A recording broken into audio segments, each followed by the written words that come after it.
Bago mapatubig maiko. Sabay ano na. Sabay pataba. Ay kuno na abono na.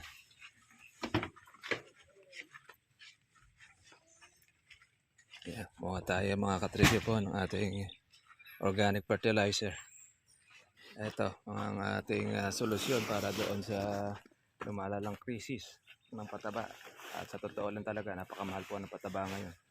Ngayon, wala po sa amin problema po sa pataba dahil ito, meron tayo pataba ngayon na kung saan ginagamit natin gawa ng Pilipino. Kaya sa mga problema po ng ating mga kababayan na kahit na saraduhan po yung diyan, daanan ng barko sa Iran, sa amin walang epekto dahil meron kaming patabag ginagamit. Kaya, yan ay isang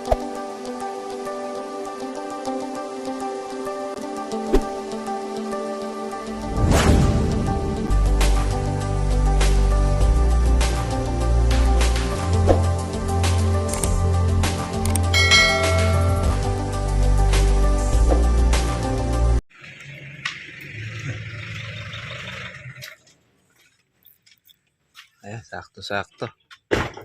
Bago mapatubig maiko. Sabay ano na. Sabay pataba. Ay kuno na abono na.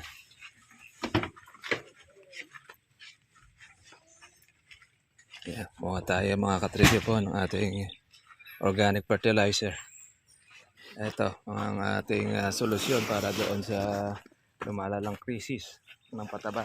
At sa totoo lang talaga, napakamahal po ng pataba ngayon. Ngayon, wala po sa amin problema po sa pataba dahil ito, meron tayo pataba ngayon na kung saan ginagamit natin gawa ng Pilipino. Kaya sa mga problema po ng ating mga kababayan na kahit na saraduhan po yung diyan, daanan ng barko sa Iran, sa amin walang epekto dahil meron kaming patabag ginagamit.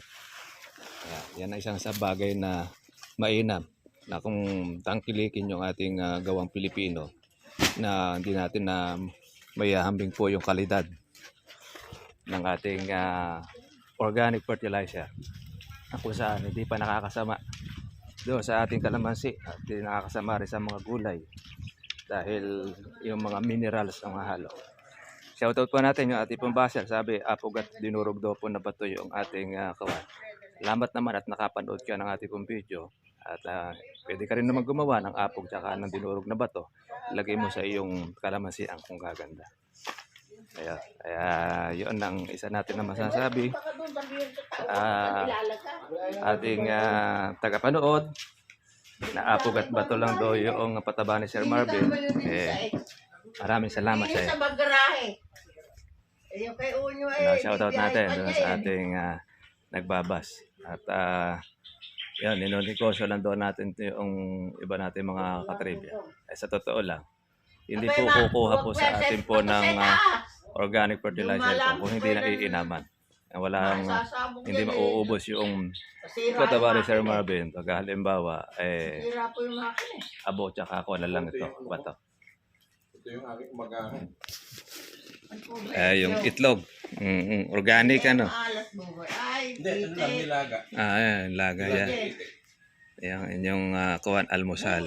Pinilagay nyo sa lupa. Kukutsarahin ko naman, may balat ko. May para kuwan na rin siya. Ayan. Ito si Sir Marvin yung inventor ng ating pataba. Ito yung samot-samot na ano. Opinion ko natin yung crisis natin ngayon sa pataba. Paano pa ba ang nangyayari natin yung magandang kuwan ngayon dyan? Dahil papataas ang mga abono ngayon dahil di nakakadaan sa kuwan Yung sa parte ng Iran may ano kasi kung may libro kong hawak na niresearch ng mga scientists. Sa totoo, hindi ko pa na-i-apply yun.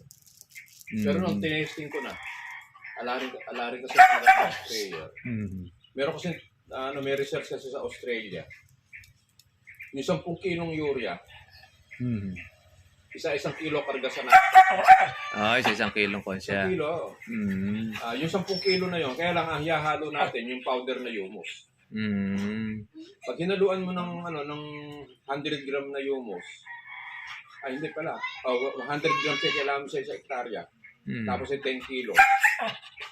Ang talab ng base doon sa pag-aaral ng mga scientists, kaya sumipa ng ng 70 kilogram nung urea. Imagine mo, 10 kilo lang yung naging 70 kilogram. Kanya laki ng mamiminos. Kaya ngayon, tetestingin ko, yung isang bag na urea, sobra sa 1 hektarya. Hindi nga lang, may trabaho, i-spray. Mayaman pala siya. i-stray yun. Paano ko ang urea abutin ng 3,000? Gagamit ka ng 3, di 9,000. Kaya umupa ka na lang ng pampa-spray. Kaysa daw sa bibili ka ng Depende, gulpo. si-spray. Pero hindi na bisa, ano. Hindi, mas malakas. Mas malakas siya doon. Oo, matrabaho lang kasi nga may katamaran na tayo eh. Gusto yung sinasabog eh. Ayun niya, yung nakaraniwan ako, puro mga pasabog na kuwan eh.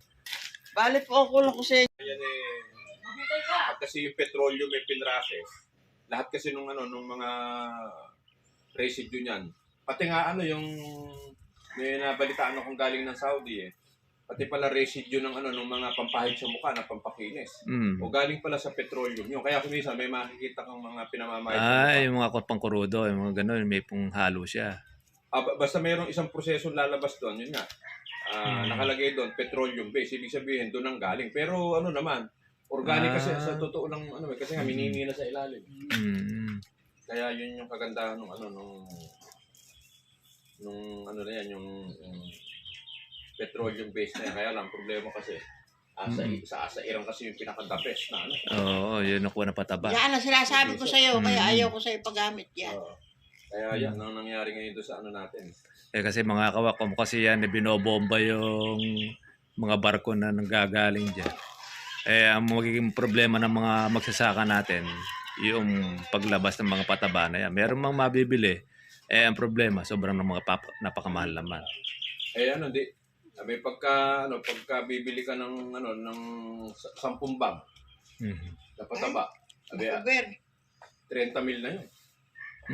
So ngayon, pag tumaas pa ng tumaas. Kaya yun pa lang, talagang makukuha ng timano yung mga magsasaka. Kasi yung mga sahod ulan yan, baka magdalawang isip, lalo na kung nagbobomba ka. Oo. Umuubos ng 200 liter. Magkano 200 liter? Sa 130 ngayon. Pero ko yung mga tao, ay kagaya nga sa inyo, dyan masasanay, lalo mas magat at makakakuha tayo, makakamenos. Di ngayon, doon sa may lugar namin, nagtatlong saka yung mga tao. January 5, umani. Nakatatlong saka ng 2025. Tapos pagdating ng January 24, may sabog ng lahat yun, yung inanihan ng January 5. Ganun kabilis. Di ngayon, meron akong ginawang 2 hektarya ron. Bukod tanging sa akin lang walang tama. Lahat ng katabi ko meron. Kaya malalaman ko yung resulta ng ginawa ko. Kaya ang ginamitan ko ng ng synthetic. Tapos meron akong ginamit doon. Meron kasi akong pang-compost sa lupa, yung bang lahat bubulukin, pati buto. Kung tatamaan ng gamot, nabubulok yung buto. Nabubulok o hindi nabubulok. Kasi yun. Kaya ngayon, malalaman ko yung resulta ng nung aanihin ko. Dahil kargado nga ng kargado ng pang-compost.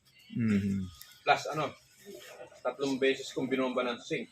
Pero baka abutin pa ng 4 na spray. Kasi ang nangyari ngayon doon, nung naggagawaan, alam mo ba magandang naging resulta? Nauna akong sumabog. Hindi natural, umalis sa akin. Sumabog sila. Inunahan ako doon sa top dress. Maaga kasi nagtatop dress yung mga tao. Kamo kasi may pulyar ako, hindi ako magtatop dress ng maaga. Naging top dress ko 50 days. Before ng 50 days na hindi pa ako sumasabog, sila nakatatlong sabog na iwan ngayon yung palay ko. Ang mabigat, nag-spray lang ako ng pulyar. Mukhang ilan naman na iwan. Hindi pa tumatalab yung pataba ko. O lalong naiwan ngayon yung nila. Alam ba? Nag-4 na sabog sila. 4 na sabog bago sila umalis. Kasi sila sa katabi ko. Ayaw umalis. Pero ayaw na rin umangat. Kung sabihin, na gustong habulin yun sa inyo. Hindi nila mahahabol kasi hindi sila gumagamit ng zinc. Kaya yun isa sa nila. nila. Kaya ako bomba na ng zinc kasi alam ko yung mangyayari sa lupa. Kasi karaniwan kasi ngayon, puro halos mga maasim na, acid na yung lupa ngayon. Halos lahat kasi ng lupa, deficiency pagka ganyang agaran. Kasi hindi mo kaya magbulok ng pasyo. Damo man, hindi mo kayang bulokin. Kaya kailangan gagamit ka ng mga yung pang-compost sa lupa. Para mabilis mabulok siya. Araro pa lang, birahin mo na. Para bago mo tamnan. Malinis na. Kung Kaya lang, ang mabigat nga sa amin sa 20 araw may sabog lahat yung bukid. Gano'n. Mabilisan. Mabilisan, hinahabol yung Yung panahon. Malamang mag-request pa kami nung NIA. Sa NIA ng tubig dahil balaki patay na 15 Ng April. ng April. Kasi sabi nga raw sabi ko doon magla-lockdown na April. Pabutin mo ako ng mga 20 hanggang 25. Para ako abutan pa yung ipatubig.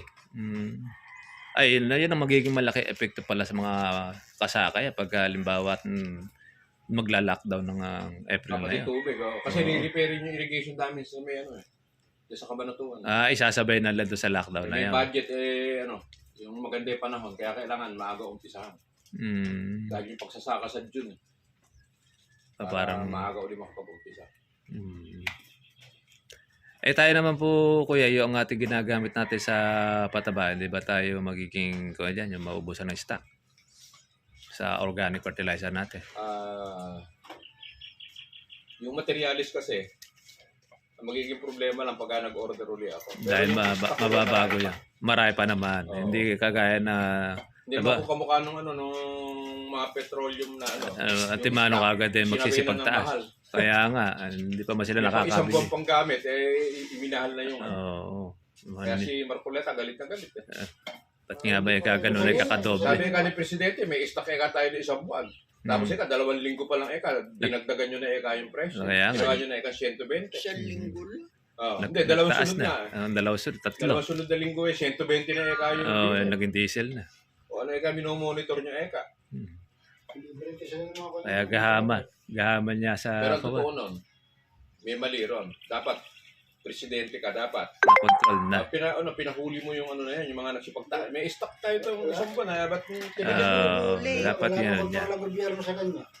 Di nga makuha yung kuwan nun hindi naman nila makasuhan na rin. Pero isang dahilan, kaya walang control. Makakaparte ka doon sa itinataas. Yun, isa rin din dyan. Isang dahilan yun. Kasi bakit, kung pwede mong ganun presidente ka. Ibig sabihin, yung mga mamamayan, hayaan mong siyang mag-suffer doon saan. Sa hirap ng pagtaas ka ng presyo. Kaya isa yan sa nakikitang problema. Kung sana yung itataas lang ₱5 hindi, ubudan na yung itinataas nila. Ang laki nga. 10 piso, 14. Milyon. Umabot na ng 130 ngayon ng kuha. Dati piso, ₱2, ngayon 12 pesos, 14 pesos. Yun niya, kaya napakalaki nga masyado yung kuha. Hindi kamukha ko. Bisa sa isang buwan lumuluwas ako sa Maynila. May pinupuntahan akong clinic sa Maynila. Di malaki ngayon ang magiging budget sa Corridor. Hindi. Kung mo alam po na yung mangyayari, tumesting ako. May pinupuntahan ako doon sa Bonifacio. Sumakay ako ng Grace Park. Sa bus. 256. Ayaw ko. Alam mo ba yung consumo ko, 700 lang, bali ka na. Sa loob-loob ka. Kahit mamure yung kurudo, hindi na ako magdadala ng sasakyan. Pero na lang kung may ikakarga ko. Nakasiting critic ka pa sa bus, makakatulog ka nga doon. Masama, nagka-problema ako. Maaga akong malis Nawala sa loob ko kung hindi ako nagbaba. Naka-t-shirt ako, gininaw ako. Kaya hanggang ngayon may sipon ako. Nadali ko aircon kasi yun. Yun ako nanginginig ako ganyan. Maginaw kasi yun. Kaya susunod na lulos ako kahit palipin. O kaya naman naka-long sleeve ka, gano'n. Doble damit mo pala. Hubarin mo na lang. Jacket, importante yun. Jacket naman, kahit malipis lang. Okay na. Ngayon, lakas ng aircon. Patabali niya apog lang tsaka daw dinurog na pa to. Wala rin ka visa, kung di ka ako ugok ako yung na yun. Kwarta hanggang 2 bulan. Sa totoo nun, ang hindi niya alam, halos kulang 20 taon natin dinevelop yan bago magkaganyan yan. Pero sa kanya apog lang kayo. Yung mga yung mga microorganism na nakatimpla ko dyan, hindi nila alam. Tatalam ba ng walang gano'n yan? Kung apog lang yan, edi Kung purong apog, malamang. Tama yung sabi niya. Mm. Pero kung yan ay maraming nakatimpla na hindi basta-basta. Eh, ang di nga niya alam, hindi ba kung pupunta ka doon, eh, nakita ko na may sako ko. Kaya nga. Gusto nung daga. O, ibig sabihin, masarap yung pataba. Nakakain ng dagayo. Oo, Tinitik pataba. ng daga. Nagtataka ako, ba't tinitik mo ng daga? Binubutas yan, tsaka kinakain. Kung yun masama, hindi uulitin ng dagayo. Walang ano yun, walang ginawa ako na hindi sinira ng daga, kaya maraming butas. Kakabutas-butas. Tsaka una-una, hindi uulit yung mga customer mo. Kung halimbawa, walang gusar sa kanilang bukid at kalamansian yung pataba. Wala tayong magagawa. Malamang ito, baka may sarili siguro itong kuwan. May sariling mundo rin din yan. Ang magkasa kuwan naiinggit na lang yan. Hindi maniwala rin kung sa kalamansi kanya, panipangit Yun ang kuwan dyan. Yung mga kumagasa kuwan wala na lang masabi. Buti nga kamo, kahit pa paano, marami kami kamo natutulungan at maganda talab ng pataba. Ayun nga. Tsaka hindi, kung iahambing mo naman doon sa mga commercial na ngayon na pataba na pinagmamalaki niya, nasan na ngayon? Sobrang bibigat na ng mga presyo ng mga pataba ngayon na nabibili sa ibang bansa. Una-una, sarado, hindi pa makabili. Ang gagawin ng agri-supply, triple ng presyo. Kasi important kasi pataba natin. Yun nga Kaya ang kulang kasi dito sa atin sa bansa, yung meron tayong mga gawang Pilipino, ayaw mo suportahan. Kaya siyempre, mangyayari dyan, magiging sariling sikap na lang ng mga inventor natin. Ngayon ko nakita ko mo gumagawa ako. Hindi naman sa pinakita lang mga. Tigas ba ng ulo mo? Tatapon ko yan. Kung yung yun mahir ng mga magagaling, i-develop na magandang pataba sa palay. Tayo lahat, yung gamit na lahat. O di sana yung hindi tayo ini-epekto ng 3,000 bag. Kaya nga, ayun ang kunya rin. Na ano yan nung panahon ni Baka mas madiin yun nung panahon ni Duterte, namahal yung pataba, pero hindi naman gano'ng tumaas yung diesel. Pero tumaas din. Dahil mas matinding inabot na patabang nama. Panahon ni Gloria. sa panahon ni Gloria nga, sa patindi. Tigas ang ulo mo. Siguro kaya hindi ko na nakukuha kasi parang gumagawa na rin ata ako nung time pero bago-bago pa lang siguro akong gumagawa nung panahon ni Gloria. Kumbaga, kasalukuyan yung tinutuklas pa nun yung mga kuwan nun. Yung mga Hindi, sangkap. naggawa kasi ko nung pataba. Sa totoo lang, ginawa ko yung pataba na yan. Tinimpla ko siya, may microorganism, naka-powder. Hindi yung mga kakilala kong gustong gumamit. Kaya lang, nung hindi nagtagal, pinagsabihan ako. Pero nagreklamo na sa akin yung mga tao. Kasi pati pilit mata may alikabok.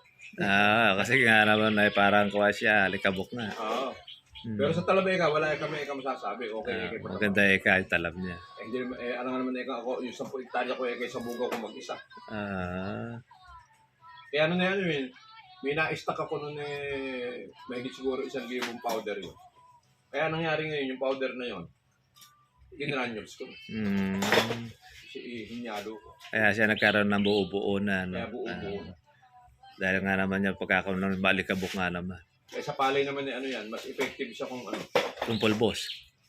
Yung granules. Kahit granules siya, kahit na hindi pareha-parehas yung butil niya. Pag isinabog mo kasi yan, doon sa unang ararot, nahalo na rin sa lupa yan. Na yan, mag-i-equal na ng talab doon sa lupa yan. At saka pagka natubigan pa, gano'n na rin ako niya. Yung transmaga kasi meron din kasi isang parang pang-compost, kaya mas maganda mailagay pa agad. Para yung lupa nakaprepare na siya. Pagka tinundos yung palay. Yung last na pitas natin, mga katribya. Yung taas ng ibabaw, kakuha pa tayo ng 4 na berde. Tapos meron tayong isang reject.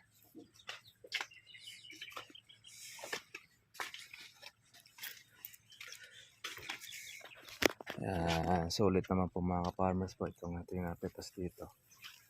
At meron naman po tayo ulit palakihin.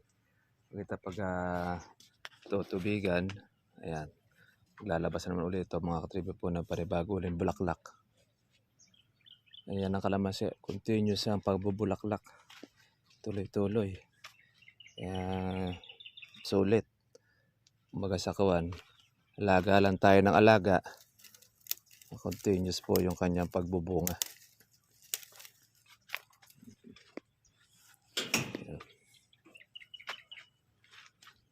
Yung ating apat na berde.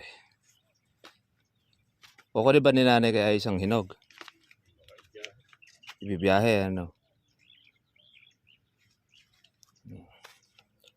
Tayo, meron pa tayo pang Mayo. Yung mga maliliit po na yan, pang May po natin ito mapipitas. First week ng May. Pag natubigan pa yan, lalaki yan. Ang gusto. Makukuha na, ano. Kaya medyo marami-rami ito, yung mga pang May po natin na ito. Dire-diretso. Papasok pa ng June yan. Pagkakuha niyan, kung palalaki mo talaga yan sa June ang kukuha niya. Tapos ng Mayo, makukuha iba dyan. Yan yung mga malalaki na. Pero mabilis naman yan pagka natubigan yan Parang hinihila ng kuha niya.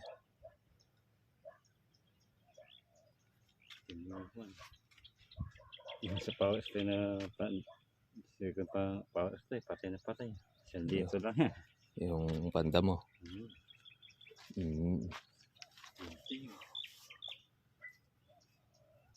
Baka Emily, puro ganyan lang. Yung trabaho nila. Kaya power spray nila. Yung panda mo.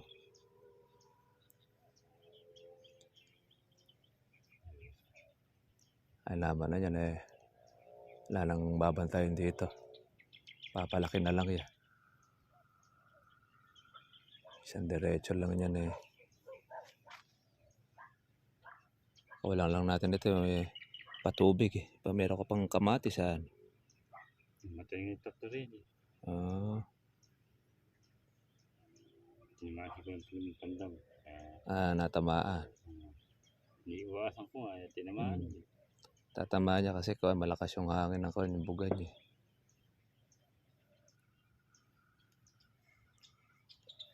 Okay, maging lalabas ulit ng panibagong bulaklak Yung diretso niya. Ayan, ito na po mga kaparmas po yung ating pitas uli.